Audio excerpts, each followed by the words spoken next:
காலை நேர பிரதான செய்திகளின் ஊடாக நர்மதா சிறில் முதலில் தலைப்பு செய்திகள்.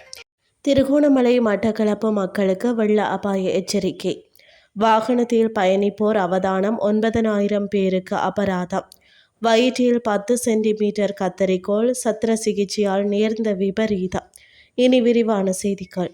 மகாவலி ஆற்றின் நீர்மட்டம் உயர்ந்து வருவதால் அடுத்த 24 மணி நேரங்களில் தாழ்வான பல பகுதிகளில் சிறிய அளவிலான வெள்ள நிலை ஏற்படக்கூடும் என்று நீர்ப்பாசனத்துறை அறிவித்துள்ளது.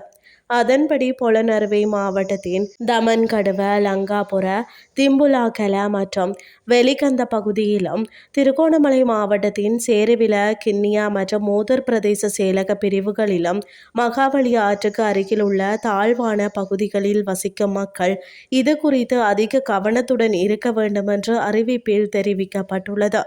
மேலும் தற்போதைய நிலைமைகளை பொருட்படுத்தி கீழ்கண்ட இடங்கள் நீரில் மூழ்கும் அதிக வாய்ப்பு இருப்பதாகவும் குறிப்பிடப்பட்டுள்ளது.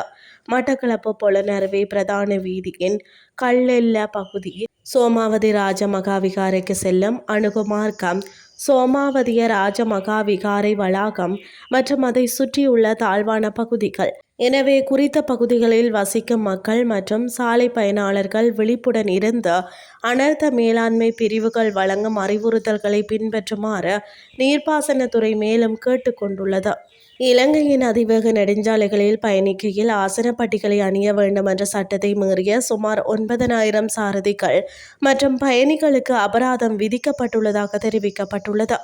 அதிவேக நெடுஞ்சாலை போக்குவரத்து பிரிவு காவல்துறையினர் மேற்கொண்ட விசேட சோதனைகளின் போதே இந்த நடவடிக்கை மேற்கொள்ளப்பட்டுள்ளது.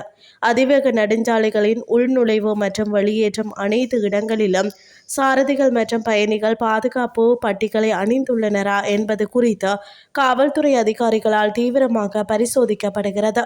கடந்த 2025 ஆண்டு செப்டம்பர் 1 முதல் அதிவேக நெடுஞ்சாலைகளில் பயணிக்கும் சாரதிகள் மட்டுமின்றி முன் மற்றும் பின் இருக்கைகளில் அமர்ந்திருக்கும் அனைத்து பயணிகளும் பாதுகாப்பு பட்டி அணிவது கட்டாயமாக்கப்பட்டது.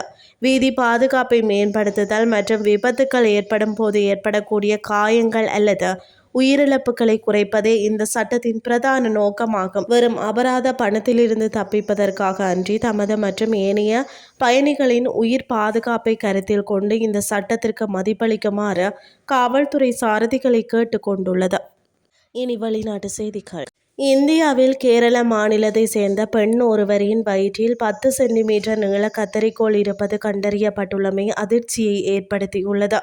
கேரள ஆலப்புழா பன்னபுரா பகுதியை சேர்ந்த உஷா ஜோசப் என்பவரை இந்த நிலையை எதிர்கொண்டுள்ளார். இது குறித்து தெரிய வருகையில், குறித்த பெண் ஊரக வேலைவாய்ப்பு உறுதி திட்டத்தில் பணிபுரிந்து வருவதாக இந்திய ஊடகங்கள் சுட்டிக்காட்டியுள்ளன. இதன்படி பெண்ணுக்கு 2021 ஆண்டு ஆலப்புழா அரசு மருத்துவமனையில் கர்ப்பப்பை நீக்க அறுவை சிகிச்சை செய்யப்பட்டுள்ளது. அதன் பிறகு தொடர் வயிற்று வலியால் அவதிப்பட்டு வந்துள்ளார்.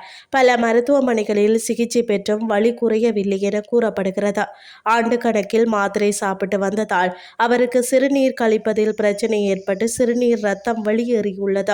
இதன்போது மேற்கொள்ளப்பட்ட வைத்திய பரிசோதனையில் அங்கு எடுக்கப்பட்ட எக்ஸ்ரேவில் அவர் வயிற்றில் 10 சென்டிமீட்டர் நீள கத்தரிக்கோள் இருப்பது கண்டறியப்பட்டுள்ளது. அதன் பிறகு நடந்த விசாரணையில் 2021 ஆண்டு அறுவை சிகிச்சையின் போது அவர் வயிற்றில் கத்தரிக்கோள் வைத்து தைத்த விவகாரம் தெரிய வந்துள்ளது. இந்த சம்பவம் மக்களிடையே அதிர்ச்சியை ஏற்படுத்திய நிலையில் இது தொடர்பாக விசாரணை நடத்த கேரள சுகாதாரத்துறை உத்தரவிட்டுள்ளது. இத்துடன் செய்திகள் யாவும் நிறைவடைகின்றது. அடுத்த இரவு 8:30 எதிர்பாருங்கள். நன்றி.